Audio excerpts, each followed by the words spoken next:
अस्सलामुअलैकुम, welcome to kaftan style. I hope आप सब खैरियत से होंगे। आज मेरी तबीयत ठीक नहीं थी, जैसे कि मेरी L5 L4 डिस्क का प्रॉब्लम है, तो पेन हो रहा था। उसकी वजह से काम करना मुश्किल हो रहा था, लेकिन घर को भी तो चलाना है। इसलिए मैंने सोचा एक ऐसा मील बनाती हूँ जो पूरा दिन चल जाए और जो मेरे बच्चों का फेवरेट हो। कभी कभी परफेक्ट रूटीन होना ज़रूरी नहीं होता, बस स्मार्ट और इजी काम करना ज़रूरी होता है। यहाँ पे मैंने चिकन निकाला है डीफ्रॉस्ट करने के लिए। चिकन को जिस बोल में डालना था वो निकालने के लिए मुड़ी तो बर्तन धुले हुए नजर आए, उनको समेटने लगी। वहीं पे वो बोल भी पड़ा हुआ था, मैंने सोचा इसी को यूज़ कर लेती हूँ और बाकी बर्तन बस जल्दी से संभाले। अब एक्चुअली ये रात से ही पड़े हुए थे, क्योंकि रात से ही मेरी तबीयत ख़राब होना शुरू हो गई थी। फिर यहाँ पे अब मैं चिकन को निकाल के बोल में रख दूँगी ताकि ये डीफ्रॉस्ट हो जाए। और थोड़े से बर्तन पड़े हुए थे, मैंने सोचा ये बहुत ज़रूरी बर्तन है जिसमें कि ज़्यादातर ग्लास और कप्स थे एंड जो रूटीन की नॉर्मल प्लेट्स होती हैं वो थी। तो चिकन जो है वो मैं कट करके ही फ्रीज़ करती हूँ, मैंने आप सबके साथ शेयर किया है। तो अब जब तक कि ये डीफ्रॉस्ट होगा तब तक मैं बाकी के जल्दी से काम कर लेती हूँ। अच्छा, ये कुकिंग करने के अलावा मैंने पूरा दिन बस लेटी हूँ, लेट के फिर बेचैनी होती थी, नमाज का टाइम होता था, उठ के नमाज़ पढ़ती थी और फिर लेट जाती थी। तो बस इसी तरह से पूरा दिन बाकी का गुजरा। लेकिन शुक्र है अल्हम्दुलिल्लाह कि सुबह के टाइम थोड़ी ज़रा बेटर ही थी कि मैंने ये कुकिंग कर ली बच्चों के लिए। फिर जो थोड़े से बर्तन थे, मुझे लग रहा था कि बस थोड़े से ही है, मैं इनको कर लेती हूँ, लेकिन ये करने से भी थोड़ी और तबीयत ख़राब हुई, क्योंकि बैक पे ही स्ट्रेस पड़ता है जब हम बर्तन धोते हैं स्पेशली, और हमारे शोल्डर्स पे। अच्छा जी, जो पूरे डे के लिए मील मैं बना रही हूँ वो है वाइट सॉस पास्ता। तो उसके लिए मैंने सबसे पहले पास्ता को बॉईल करना है। चिकन डीफ्रॉस्ट हो रहा है, मैंने पानी डाल दिया और जग से मैंने पैन के अंदर पानी डाला था, क्योंकि मैं हैवी पैन नहीं उठा सकती थी पानी के साथ। अब जब तक के पानी गर्म होगा पास्ता का, तब तक मैंने सोचा बाकी के बर्तनों को भी क्विकली वॉश कर लेती हूँ। सबसे पहले मैंने ग्लास और कप्स को वॉश किया। हम मॉम्स की और हाउसवाइफ्स की जितनी भी तबीयत ख़राब होना, हमें घर को फिर भी देखना ही पड़ता है, बच्चों को मैनेज करना पड़ता है, घर को मैनेज करना पड़ता है, और कुछ इस तरीके से करना पड़ता है ताकि हम स्मार्टली अपना हेल्थ का भी ख्याल रख सकें और घर को भी मैनेज कर सकें। मैं पहले ऐसे नहीं करती थी, जिसकी वजह से मेरी तबीयत थोड़ी ज़्यादा ख़राब हो गई। जब मुझे L5 L4 का प्रॉब्लम स्टार्ट हुआ था, मुझे बैक एक था, तो मैंने बिल्कुल भी उसको सीरियस नहीं लिया और उस पेन के साथ में घर के काम, हर एक काम, ड्राइविंग, एवरीथिंग, सफाइयाँ, सब कुछ करती रही, जबकि मुझे बहुत ज़्यादा एहतियात करनी थी, जिसकी वजह से वो थोड़ा लॉन्ग हो गया। अल्हम्दुलिल्लाह अब आहिस्ता आहिस्ता ठीक हो रहा है। कभी कभी ऐसा हो जाता है कि फिर मैं दोबारा से थक जाती हूँ थोड़े से काम करने के बाद।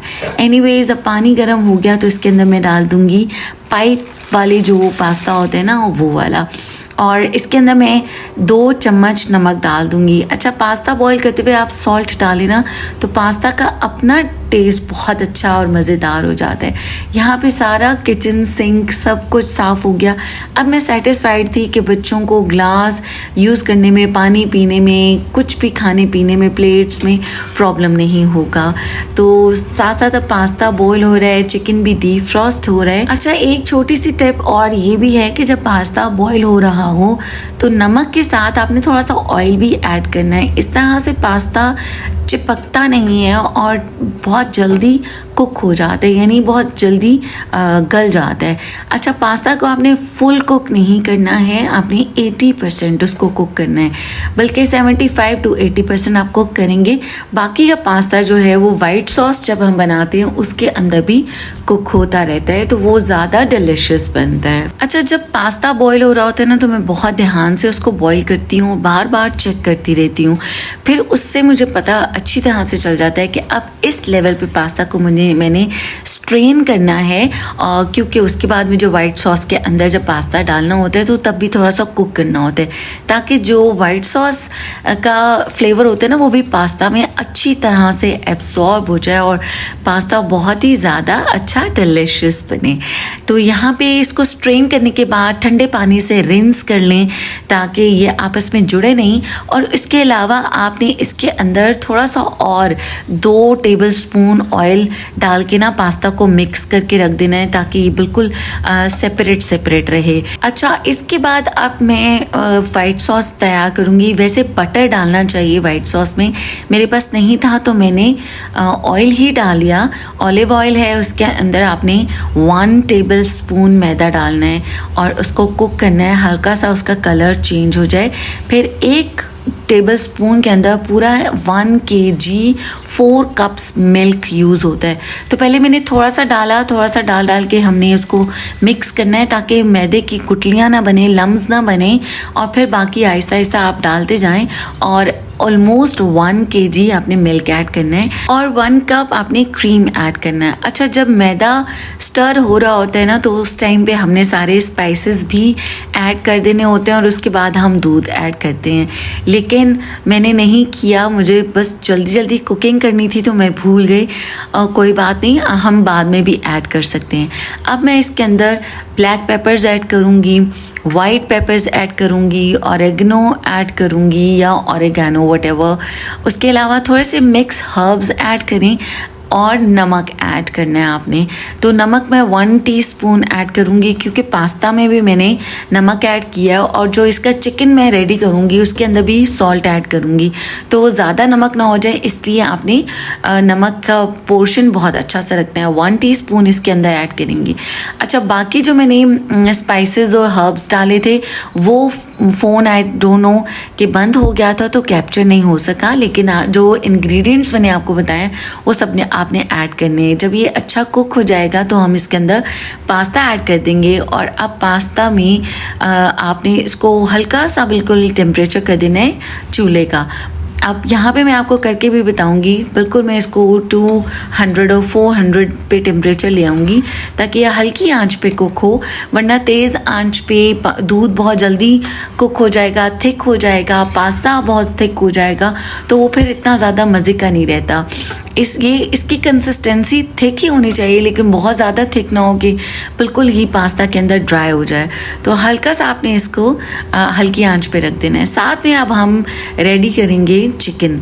तो चिकन के लिए मैंने पैन रख दिया है, थोड़ा सा ऑयल हम ऐड करेंगे उसके अंदर। सबसे पहले लहसुन अदरक का पेस्ट, अच्छा ये दोनों मिक्स हैं जो मैंने बाज़ार से ही लिया था, और जब ऑयल बहुत ज़्यादा एक्चुअली गर्म हो गया था कैमरा सेट करने में, तो इतना ज़्यादा इसकी पटाखे बज रहे थे ना, मेरे हाथ पे बहुत ज़्यादा छींटें आ रही थी। फिर जब मैंने जल्दी से चिकन डाला तो भी बहुत ज़्यादा छींटें आ रही थी, मैंने जल्दी से ढक्कन लगा दिया। जब थोड़ा सा पटाखे बजना बंद हो गए, छींटें निकलना बंद हो गई, तो मैंने चिकन को मिक्स किया और थोड़ी देर इसको स्टर करते रहना है। स्टर करने के बाद थोड़ा सा सोया सॉस, यानी ऑलमोस्ट 2 टेबल स्पून आपने सोया सॉस ऐड करना है। थोड़ा सा चूल्हे का फ्लेम या टेम्परेचर ज़्यादा करना है और ढक्कन लगा देना है। अब यहाँ पे ये देखिए चिकन का अपना पानी भी निकल आया, बहुत अच्छा सा चिकन सोया सॉस के साथ कुक हो गया है। अब सोया सॉस भी सॉल्टेड होता है, हमने इसमें नमक भी डालना है, तो इस चीज़ का बहुत ज़्यादा ध्यान रखना है। अब बाकी के सारे हम इसमें सॉसेज ऐड कर देंगे, chili hot sauce, buffalo sauce, chipotle sauce, barbecue sauce और ब्लैक पेपर्स हम दोबारा इसके अंदर भी ऐड करेंगे, वाइट पेपर्स भी, ऑरेगनो भी and red chili powder 1 teaspoon add करेंगे और इसके अंदर नमक ऐड करेंगे जो कि मैंने 1 टीस्पून से थोड़ा सा कम लिया था। अब इसको कुक होने के लिए रखेंगे। अब जब मैं ये कुक करी थी ना तो हमारी लाइट ही चली गई। एनीवेज जब लाइट गई तो मीनवाइल चूल्हा थैंक गॉड गर्म था और वो अच्छी तरह से कुक हो गया। मैंने लो टेम्परेचर करके रख तो दिया था लेकिन लाइट चली गई थी। फिर खैर नमाज का टाइम हो गया था, मैंने सोचा नमाज़ पढ़ लेती हूँ, लाइट वैसे भी नहीं आ रही। तो चूँकि इसकी हॉट प्लेट्स हॉट होती हैं तो ये दोनों चीज़ें बहुत अच्छी तरह से कुक हो गई थी। अब बच्चों को भूख भी लग रही थी तो मैंने सोचा कि बस मैं इनको मिक्स कर देती हूँ। फाइनली आपको डिश आउट करते हुए नहीं दिखाया क्योंकि मेरी तबीयत ख़राब थी, तो बच्चों ने इसी पैन में से, फ्राइंग पैन में से ही निकाल के खाना शुरू कर दिया। अल्हम्दुलिल्लाह बच्चे बहुत एहसास करते हैं और फिर ज़रूरत पेश नहीं आती कि मैं उसको प्रॉपरली टेबल लगाऊं। बच्चों ने फिर खुद से खाना शुरू कर दिया। आई होप आपको रेसिपी भी अच्छी लगी होगी। आपने मुझे अपनी बहुत ढेर सारी दुआओं में याद रखना है कि अल्लाह ताला मुझे मुकम्मल तौर पर सेहतयाब कर दे। आमीन। Take care. अल्लाह हाफ़िज़।